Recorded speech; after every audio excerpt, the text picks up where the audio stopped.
Le rapport présenté par notre pays.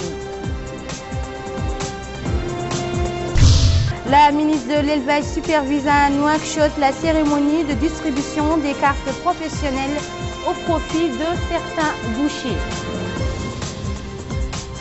Merci de vous joindre à nous et nous ouvrons ce journal par le message du président de la République. En effet, Mohamed Ould Abdelaziz a adressé aujourd'hui un message de félicitations à son homologue angolais José Eduardo dos Santos à l'occasion de la célébration de la fête nationale de son pays. Le message est ainsi libellé. Excellences et chers frères, à l'occasion de la célébration de la fête nationale de la République d'Angola Sœur, j'ai le grand plaisir de vous adresser mes chaleureuses félicitations et mes meilleurs vœux de santé pour vous, Excellences, et plus de progrès et de prospérité pour le peuple angolais, frère. Je tiens à renouveler à votre Excellence notre désir de poursuivre les efforts visant à renforcer et à développer davantage les relations fraternelles de coopération existant entre nos deux pays dans l'intérêt de nos deux peuples, frères.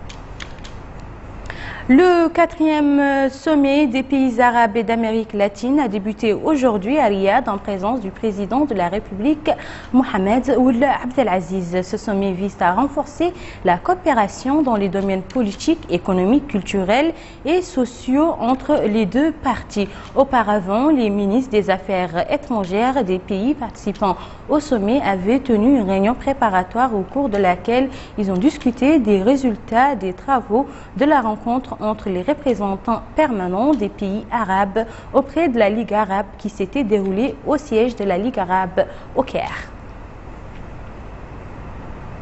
Le président de la République, Mohamed Ould Abdelaziz, rappelons-le, était arrivé ce matin à Riyad pour prendre part aux travaux du sommet des pays arabes et d'Amérique latine qui se dérouleront les 10 et 11 de ce mois dans la capitale saoudienne. Mohamed Ould Abdelaziz a été accueilli à l'aéroport international de Riyad par le roi Khaled. À l'aéroport international du roi Khaled Riyad par le gardien des lieux saints, Sa Majesté Salman Ben Abdelaziz Al Saoud, roi d'Arabie Saoudite. Les membres du gouvernement saoudien, ceux du cabinet royal, l'ambassadeur de Mauritanie en Arabie Saoudite, son Excellence Mohamed Mahmoud Ould Mohamed Lamine, et le personnel de notre ambassade ont aussi accueilli le chef de l'État à l'aéroport. Après avoir passé en revue des détachements d'honneur, le président de la République s'est rendu au salon d'honneur avant de regagner sa résidence à Riyad.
Le rapport présenté par notre pays à Genève au siège du Conseil des Nations Unies des droits de l'homme a été salué par l'écrasante majorité des pays ayant pris part à ce dialogue interactif. Plus de précisions avec Abdullah Damaba. 85 sur les 90 États ont reconnu et loué les avancées effectuées par notre pays lors de l'examen périodique universel sur les droits de l'homme au Conseil des droits de l'homme relevant des Nations Unies à Genève. Le rapport présenté par le gouvernement mauritanien a confirmé que la Mauritanie, avec l'appui de la société civile et des organisations non gouvernementales nationales et internationales, a pu réaliser des avancées notoires en matière des droits de l'homme. par la voix du ministre de la Justice Brahim Ould Daddah. Ce dernier a affirmé que la Mauritanie reste attachée à la promotion des droits humains conformément aux valeurs de tolérance, d'ouverture, de dialogue, socle de la culture mauritanienne, a-t-il dit. Toujours devant le Conseil des Nations Unies des droits de l'homme, le ministre de la Justice a souligné que le gouvernement a mis en place un plan d'action avec des objectifs clairs visant à ancrer les fondements politiques solides, garantissant le renforcement de l'unité nationale et l'enracinement de la démocratie, à l'image de ces révisions constitutionnelles, reconnaissant la diversité culturelle et linguistique du pays et considérant l'esclavage et la torture comme des crimes contre l'humanité. Les États ayant pris part au dialogue interactif à Genève ont à l'unanimité salué l'exécution par la Mauritanie des engagements pris à l'examen périodique de 2010.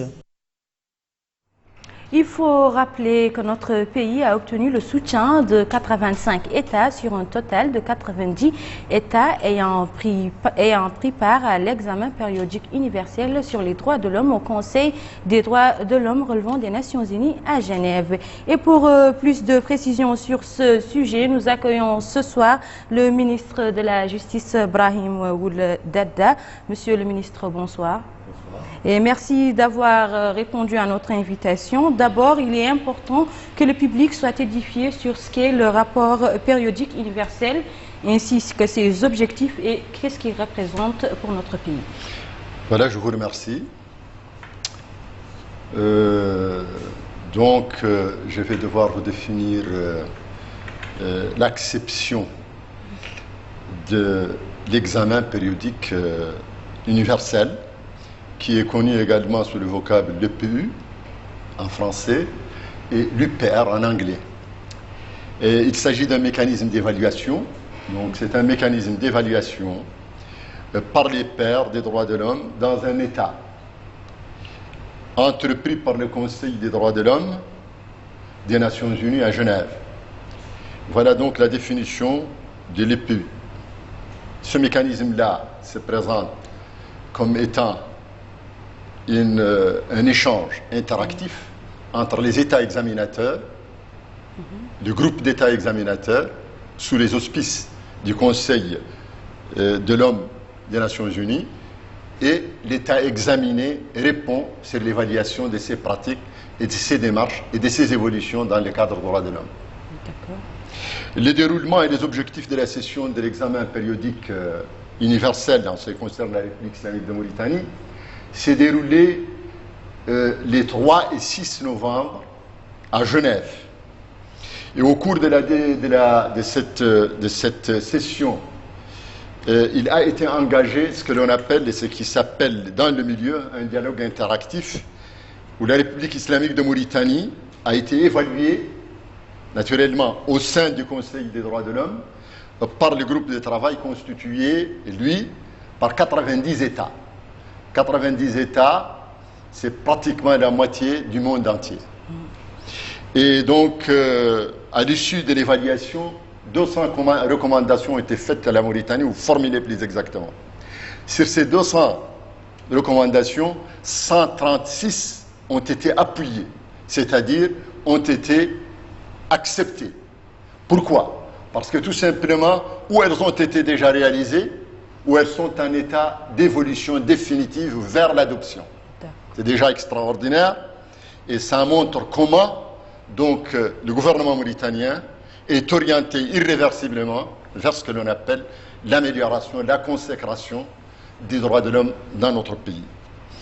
Et il faudrait savoir que 6 de ces recommandations ont été écartées parce qu'elles ne répondent pas à certains fondamentaux que nous avons, et 58 recommandations ont été nommées, cela veut dire dans le jargon, elles n'ont pas été acceptées, en tout cas pour le moment. Nous aurons argumenté à l'occasion du prochain tour de mars, en argumentant nos positions par rapport aux recommandations notées dans le cadre d'un addendum qu'on présentera. Je voudrais quand même vous préciser, et le préciser au peuple mauritanien, à tout le monde, que 86 États, pas 85, 86 États n'ont pas seulement soutenu la République islamique de Mauritanie dans son entreprise, dans le cadre de la consécration des droits de l'homme, mais ils l'ont félicité. Ce qui est important. Ce qui est extrêmement important. 86. Et que cela traduit effectivement la volonté politique du président de la République, Mohamed El Abdelaziz, pour lequel les droits de l'homme constituent une priorité dans toutes ces entreprises. Monsieur le ministre, vous étiez à Genève pour présenter le rapport précité qui contient les efforts déployés par notre pays dans le domaine des droits de l'homme. Jusqu'à quel niveau notre pays a enregistré des résultats positifs? Je venais de dire tantôt à 82%, mais c'est une modestie. Je pense personnellement que la position de la Mauritanie et l'enregistrement de l'évolution ont été plébiscités. Il s'agit véritablement d'un plébiscite de la Mauritanie qui vient renverser le cours des choses. La Mauritanie était là, elle était représentée par une équipe homogène, elle avait un programme et elle était réconfortée par un rapport national exhaustif et si bien ficelé qu'à notre arrivée à Genève, nous avons déjà senti que notre rapport qui nous a précédé de 3 semaines a pris. Il ne nous restait plus qu'à renforcer la prise, ce qui a été fait, et les choses ont évolué de façon extraordinaire. Je disais donc 82%. Je reste par ma modestie dans cette perspective-là. L'écrasante majorité des pays, comme vous l'avez dit tantôt, ayant pris à ce dialogue interactif ont salué les efforts déployés par notre pays dans le domaine des droits de l'homme. Alors vous, en tant que garde des Sceaux, quelle lecture en faites-vous? La lecture que j'en fais est simple. C'est la lecture d'un citoyen qui observe, d'un responsable qui est engagé dans un processus et dans une dynamique gouvernementale irréversible, d'un juriste praticien, mais également d'un ministre de la Justice, donc d'un ministre de souveraineté. Et j'apprécie, mon appréciation est la suivante, c'est que la Mauritanie a évolué dans le cadre des droits de l'homme à tous les niveaux. Nous avons même dépassé pratiquement les prévisions qu'attendaient de nous les autres, parce que nous sommes partis pour un pays multiculturel et il nous était difficile, ou de toute façon nous accorder des présomptions favorables, que notre évolution soit lente. Nous sommes allés à une évolution très rapide et les transformations de mentalité l'ont été aussi. Cela nous a encouragés donc à poursuivre cette démarche qui constitue un objectif, mais également une volonté politique. Et sur ce plan, vous me permettrez de vous rappeler et de rappeler aux auditeurs et au peuple mauritanien que je félicite pour ce succès extraordinaire, pour ce succès dans l'intérêt de toute la Mauritanie, toutes composantes confondues.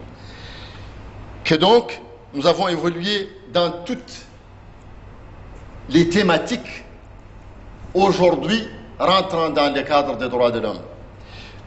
Nous avons donc révisé notre constitution en 2012.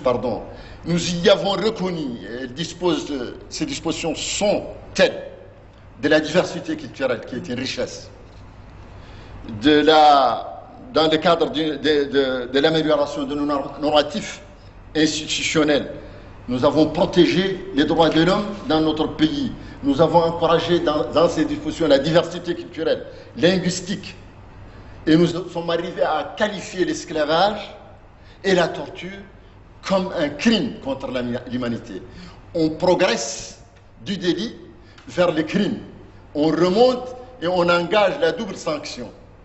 Et ce qui est extraordinaire également, c'est que nous avons constitutionnalisé la Commission des droits de l'homme.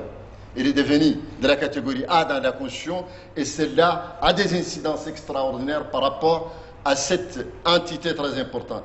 Par ailleurs, nous avons transformé, et ça c'est très important que tout le monde le sache, et dans le cadre de la protection des droits de l'homme, nous avons transformé la procédure dite inquisitoire dès le départ de l'enquête préliminaire devant la police par une procédure accusatoire. Parce que dès les premières heures de l'arrestation, le prévenu ou le poursuivi est tout de suite assisté d'un avocat.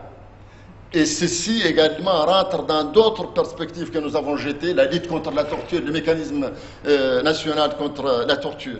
Nous avons consacré tous ces droits-là. Nous avons consacré les droits économiques et culturels qu'on appelle ECOSOC. Nous avons sécurisé la sécurité alimentaire. Nous avons lutté, nous avons inscrit dans notre programme la santé pour tous, l'éducation pour tous, l'obligation de l'éducation, les droits de la femme, les droits de l'enfant, les droits civils et politiques. Et ceci, nous l'avons fait et ça s'inscrit dans le marbre du socle mauritanien. C'est irréversible et c'est une volonté politique. Merci, Monsieur le ministre, pour ces précisions. Et un dernier mot pour les téléspectateurs.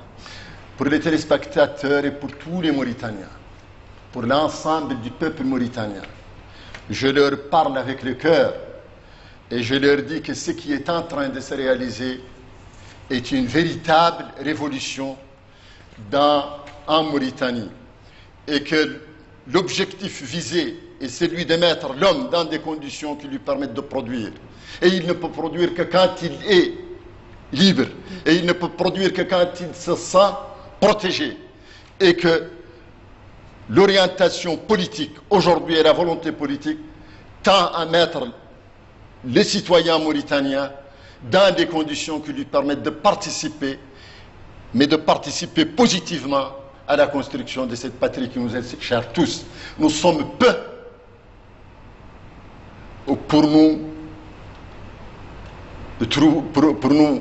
pour être dispersés. Et nous devons sceller notre unité et penser à un objectif, faire vibrer le nom de notre pays à toutes les occasions et ne plus craindre de se voir taxé d'une quelconque agression aux droits. Et ceci s'inscrit dans la politique de notre gouvernement. C'est l'objectif de notre président de la République. C'est l'objectif que nous poursuivons tous. Et c'est ce que nous souhaitons qu'un jour, les générations qui viendront après nous reconnaissent comme étant une participation à l'édification de cette patrie qui nous est très chère, et je vous remercie. Merci, Monsieur le ministre, qui a lancé un message très très fort à la nation mauritanienne, un message patriotique. La suite de ce journal nous mène à l'Assemblée nationale, où la problématique du changement climatique était objet ce matin de discussion. Le groupe parlementaire chargé des questions liées à l'environnement, en collaboration avec les élus locaux, a tenu ce matin une rencontre dans les locaux de l'Assemblée pour discuter de la problématique du changement climatique dans la capitale, mais ils ont également proposé des solutions pour la résolution des problèmes. Soucieux d'organiser la filière des viandes rouges et d'améliorer son rendement, le département de l'élevage vient d'établir des cartes professionnelles au profit de certains bouchers opérant en Nouakchott. Ces nouvelles cartes professionnelles permettent à leurs détenteurs l'accès aux abattoirs nationaux et à la viande rouge. Abdelrahman Hamadan. Les personnels de la filière viande rouge dans l'ensemble des Moukata de Nouakchott dotent désormais des cartes professionnelles leur permettant d'exercer cette profession. L'opération de distribution de ces cartes professionnelles a été supervisée par la ministre de l'Élevage dans le but d'organiser ce secteur. Prenant la parole à cette occasion, Mme Fatma Valmetessoina a précisé que l'objectif ultime de cette opération est d'améliorer la performance et la rentabilité de la filière viande rouge. La ministre a mis l'accent sur l'importance de la contribution de ce secteur à l'économie nationale, rappelant que les autorités publiques lui accordent un intérêt particulier. Les participants à cette réunion, qui représentent les fédérations professionnelles, ont loué ces nouvelles mesures, considérant qu'elles vont contribuer au renforcement des partenariats entre le département et les acteurs du secteur dans le but d'assurer une meilleure régulation du secteur des viandes rouges dans la capitale. La ministre a par la suite supervisé l'opération de distribution des cartes professionnelles aux participants qui sont venus de différentes Moukata de Nouakchott. Les travaux d'un atelier de formation sur la simplification du cadre juridique et les procédures alternatives appliquées dans le régime de la zone franche organisé par le Centre de régulation de la zone franche ont été ouverts ce matin. Cet atelier de 2 jours vise à faciliter le régime juridique en vigueur dans la zone franche et à le rendre accessible à tous les investisseurs nationaux et étrangers. Bokar Bailaba. L'atelier de 2 jours vise à faciliter le régime juridique en vigueur dans la zone franche et à le rendre accessible à tous les investisseurs nationaux et étrangers. La rencontre vise également à clarifier toutes les questions qui peuvent susciter des réticences chez les investisseurs en les informant de manière détaillée sur le régime des garanties et des alternatives possibles. L'occasion pour le président de l'autorité de la zone franche de Nouadhibou, M. Mohamed Ould-Daf, d'indiquer que la zone franche mène d'importantes initiatives et des projets utiles dans le cadre d'un programme intégré visant l'organisation d'activités économiques, urbaines et touristiques ainsi que la réhabilitation, le renforcement et la simplification des procédures d'agrément des projets. Il a également évoqué l'importance d'impulser et de développer ces activités à travers le renforcement des liens avec le secteur privé pour encourager les investissements. Le président de l'autorité de la zone franche a énuméré certaines réalisations accomplies dans des campagnes et des ateliers de sensibilisation sur des opportunités d'investissement, ainsi que la construction et l'éclairage de 30 km de routes bitumées, en plus du désenclavement de la zone touristique des Cabanons. Autre intervention, c'est celle faite par le président du centre de régulation de la zone franche, M. Moussa Ahmed Naïlemine. Il a indiqué que la mise en place d'un cadre juridique attractif est l'une des plus importantes mesures à prendre pour le développement du secteur privé et l'encouragement des investissements étrangers, ainsi que pour augmenter les parts de ces derniers dans le développement économique et dans la création d'opportunités d'emploi. Les participants à cet atelier suivront des exposés et des conférences sur les facilités du régime douanier et fiscal dans la zone franche et les missions du centre de l'autorité de la zone franche, le code d'investissement et les opportunités d'investissement et de partenariat avec les secteurs publics et privés. Démarrage également des travaux d'un atelier de formation sur le contenu du code de commerce au profit d'un groupe de magistrats et de greffiers. Les participants à cette rencontre organisée par le ministère de la Justice auront à suivre des exposés portant sur l'analyse des transactions commerciales conformément au code du commerce et les amendements introduits pour l'adapter aux mutations que connaissent les transactions commerciales à travers le monde. Retour à Abdelrahman Hamadan. Ce séminaire de formation organisé par le ministère de la Justice a pour objectif de sensibiliser la famille judiciaire, les magistrats, les avocats et les greffiers sur les codes de commerce après les amendements qui lui ont été amorcés pour l'adapter aux mutations que connaissent les transactions commerciales à travers le monde. Ouvrant les travaux de cette rencontre, le secrétaire général du ministère de la Justice a rappelé le rôle du Code de commerce dans l'équation économique en tant que régulateur qui fournit les climats propices, les conditions idoines et la grande rentabilité, faisant remarquer que cela nécessite l'harmonisation des règles du Code avec les variables du commerce moderne. M. Mohamed Lamine Ould Sidi Baba a indiqué que cette opération exige la révision continue du Code de commerce afin d'accompagner l'évolution accélérée de la réglementation commerciale internationale. Une évolution qui vient combler les lacunes constatées au cours de son application afin d'accompagner les changements qui peuvent intervenir dans le domaine commercial au niveau national et international, a-t-il ajouté. 2 jours durant, les participants auront à suivre des exposés portant dans leur ensemble sur le nouveau code de commerce à la lumière des amendements introduits. Le directeur général de la Banque mauritanienne pour le commerce et l'industrie, accompagné du président des sciences et techniques au niveau de l'université de Nouakchott, a inauguré la salle multimédia au niveau de l'université portant le nom de Feu Mohamed Abbas. Précision avec Babacar Diaye. Un grand changement pour les étudiants de l'Université des sciences, de technologie et de médecine. La plus grande salle multimédia du pays, un don de la BMCI, ouvre ses portes. Une salle équipée de 118 ordinateurs reliés à 2 serveurs en vue de faciliter une navigation gratuite et commode sur le net ou encore consulter des documents.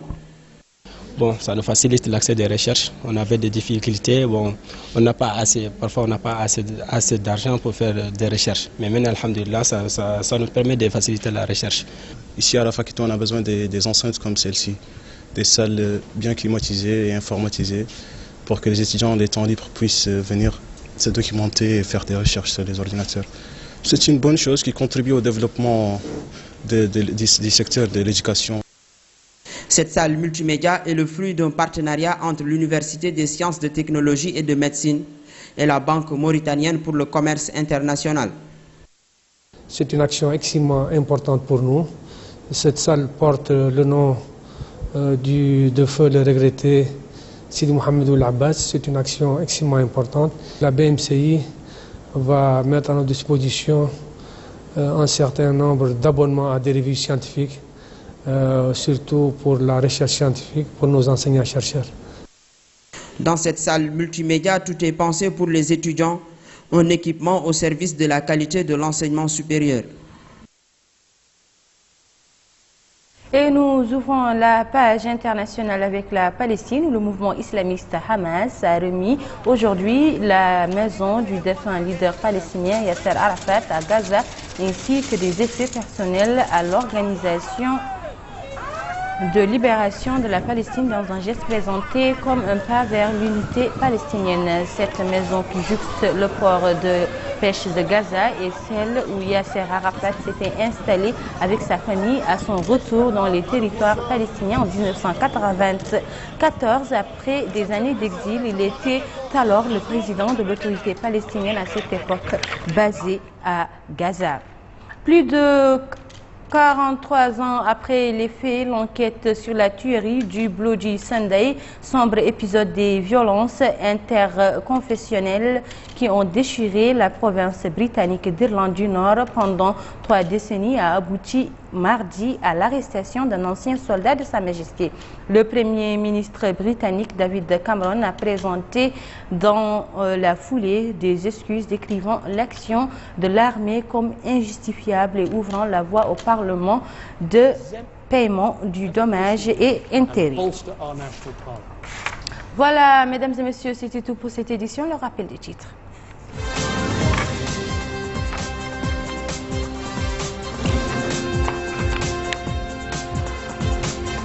Les travaux du 4e sommet arabe se sont ouverts aujourd'hui à Riyad.